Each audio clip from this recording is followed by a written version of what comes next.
মাদিয়ানের একটা কুয়ার পাশে তিনি গিয়ে পিপাসার্ত অবস্থায় পানি পানের জন্য কুয়ার কাছে গেলেন। সত্যি সত্য মাদিয়ানের ওই কুয়ার পাশে যখন তিনি পানি পান করবেন, তিনি দেখলেন এই কুয়ার মধ্যে লাইন ধরে মানুষ দাঁড়ায় আছে আর তাদের পশুর পালকে পানি পান করাচ্ছে।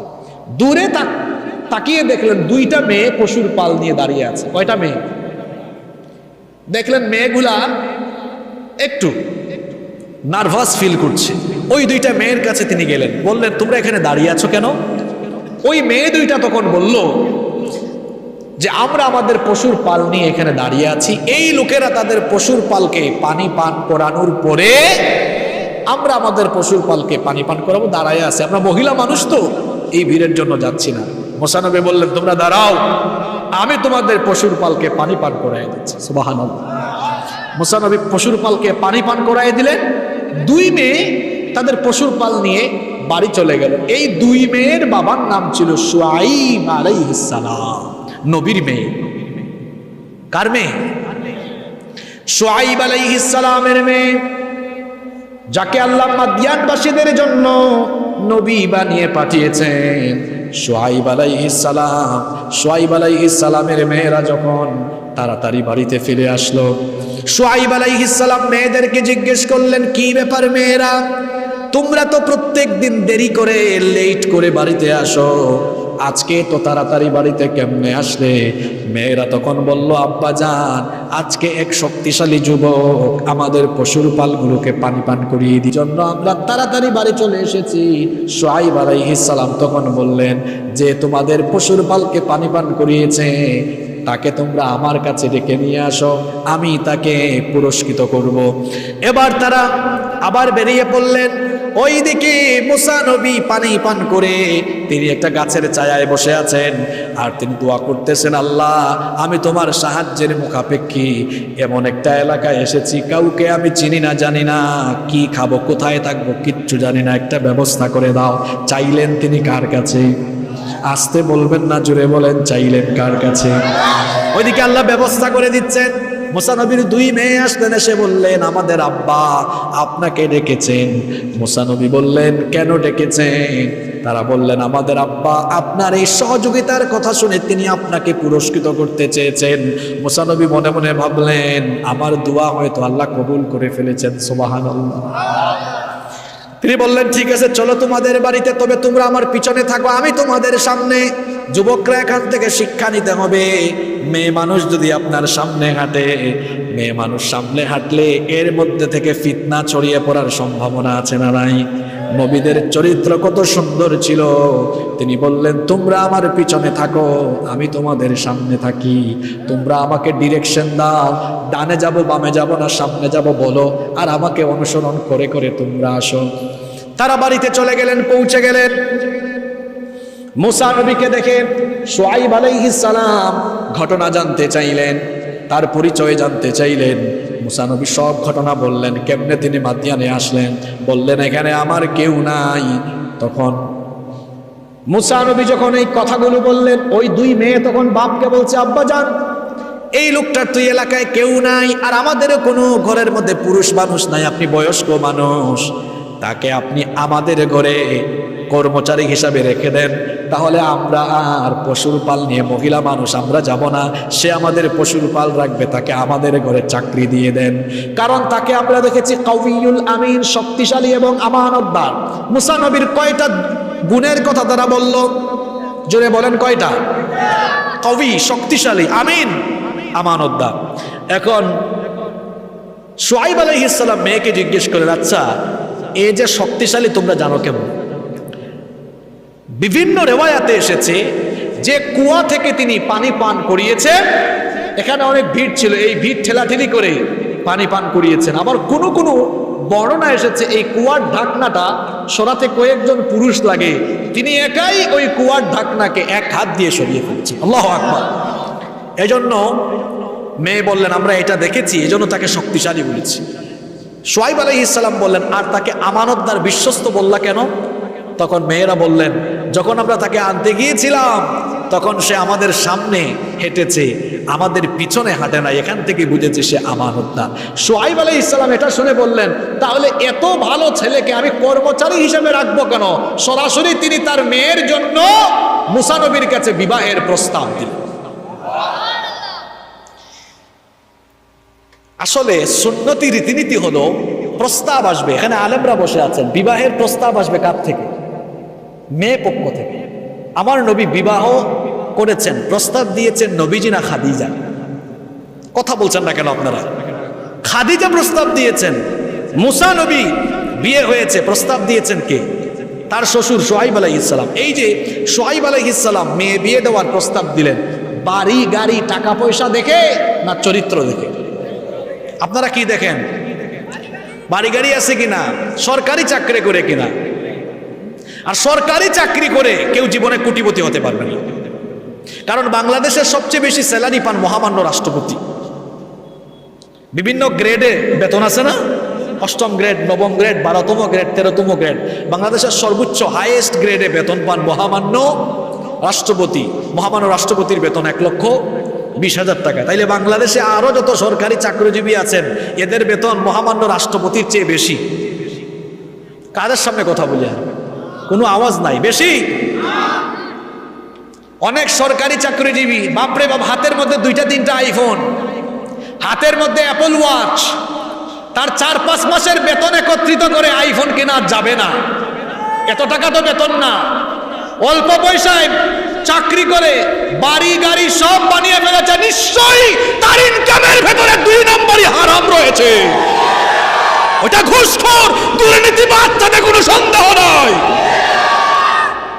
আমি স্পষ্টবাদী মানুষ, যেটা বলি স্পষ্ট করে বলি, নইলে তুমি এত কম পয়সা বেতন পেয়ে, আমি অনেক সরকারি চাকরিজীবীকে দেখেছি ফুটানি, বাপরে বাপ, তার হাতের মধ্যে 2-3টা আইফোন নিয়ে ঘুরে। নিঃসন্দেহে ঘুষখোর, ঘুষের টাকা খাইয়া এক ফাইল এক টেবিল থেকে আরেক টেবিলে পাঠায়। মেয়ে বিয়ে দেওয়ার সময় বলবেন, বাবা তুমি হারাম পথে উপার্জন করো না, হালাল পথে উপার্জন করো, সেটা বল। আর মেয়ে বিয়ে দেওয়ার সময় এত পয়সা করেন কেন? আপনার বয়স যখন 25-26 বছর ছিল তখন কি আপনি কোটিপতি ছিলেন? যারা 25-26 বছরে যারা বলে আমার টাকা পয়সা আছে, ওইটা তার না, ওইটা তার বাপ দাদার থেকে পাওয়া।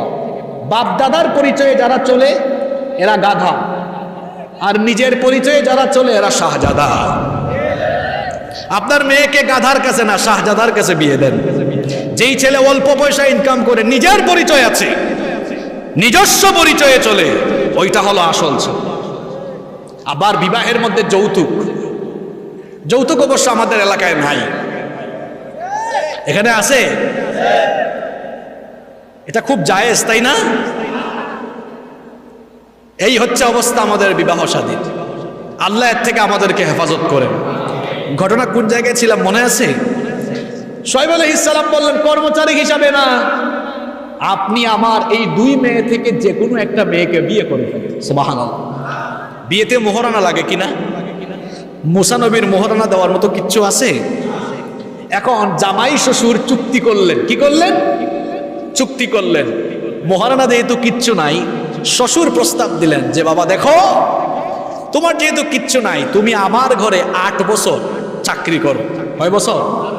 তবে তুমি যদি আরো 2 বছর বাড়াইয়া 10 বছর পর্যন্ত করো, সেটা আরো অতি উত্তম। মুসা নবী মেনে নিলেন। এবার তিনি মাদিয়ানে এসে বিয়ে শাদী করে শ্বশুর বাড়িতে একটা চুক্তি করে, ওই চুক্তিকে মোহরানা বানিয়ে মাদিয়ানে তিনি বসবাস করা আরম্ভ করলেন। সুবহানাল্লাহ পড়ে।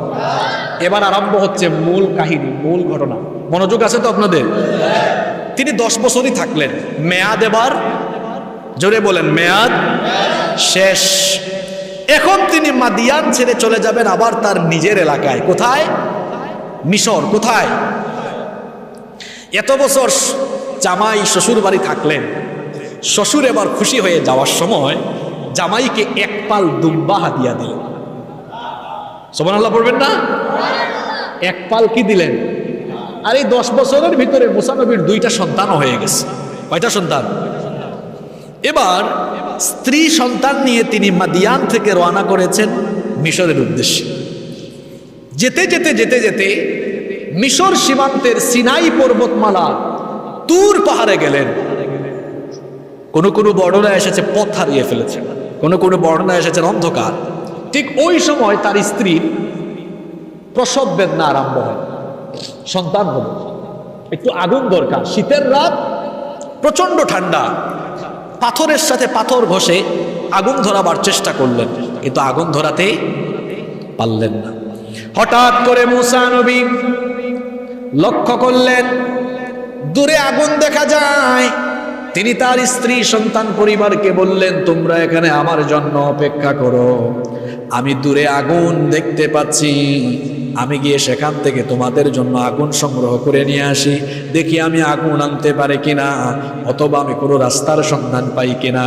যখন তিনি আগাতে লাগলেন, বিস্ময়কর ব্যাপার, মূসা নবী যতই আগান আগুন তত বেশি পিছনে যায়, তিনি যত আগান আগুন তত পিছনে যায়, যত সামনে যান আগুন তত পিছনে যায়। আল্লাহু আকবার।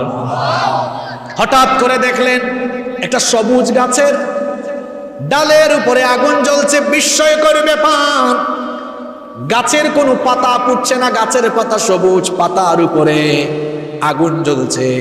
এই বিষয়টা দেখে তিনি একেবারে হতভম্ব হয়ে গেলেন, অবাক হয়ে গেলেন। যখন তিনি আগুনের এই বিস্ময়কর ব্যাপার দেখে হতভম্ব হয়ে গেলেন, তখন হঠাৎ করে আওয়াজ চলে আসলো তার কানে। এই ঘটনা আল্লাহ কোরআনে কারিমে বলছেন, ফালাম্মা আতাহা নুদিয়া ইয়া মূসা ইন্নী আনা রাব্বুকা ফাখলা'না আলাইকা ইন্নাকা বিল ওয়াদিল মুকাদ্দাসি তুওয়া। হঠাৎ করে মূসা নবীর কানে পাহাড়ের চতুর্দিক থেকে আওয়াজ আসলো, হে মূসা, তুমি যেখানে আগুন দেখছো এটা আগুন নয়, আমি তোমার রব তোমার সাথে কথা বলছি। ফাখলা'না আলাইক, তুমি তোমার জুতা খোলো, পা থেকে জুতা খোলো, কারণ হলো ইন্নাকা বিল ওয়াদিল মুকাদ্দাসি তুওয়া, তুমি এক পবিত্র উপত্যকায় এসে হাজির হয়েছ। ওয়া আনা আখতারতুকা ফাসতামি' লিমা ইউহা, আমি তোমাকে মনোনীত করলাম নবী হিসাবে, আমি তোমার কাছে ওহী নাজিল করলাম। ওই দিন প্রথমবার মূসা নবীর সাথে কথা বললেন কে? আমার নবী মেরাজে গিয়ে আল্লাহর সাথে কথা বলেছেন, আর মূসা নবীর সাথে আল্লাহ দুনিয়ায় থাকাকালীন কথা বলেছেন। এজন্য মূসা নবীকে বলা হয় কালিমুল্লাহ, ওয়া কাল্লামাল্লাহু মূসা তাকলিমা। মূসা নবীর সাথে আল্লাহ কথা বলেছেন।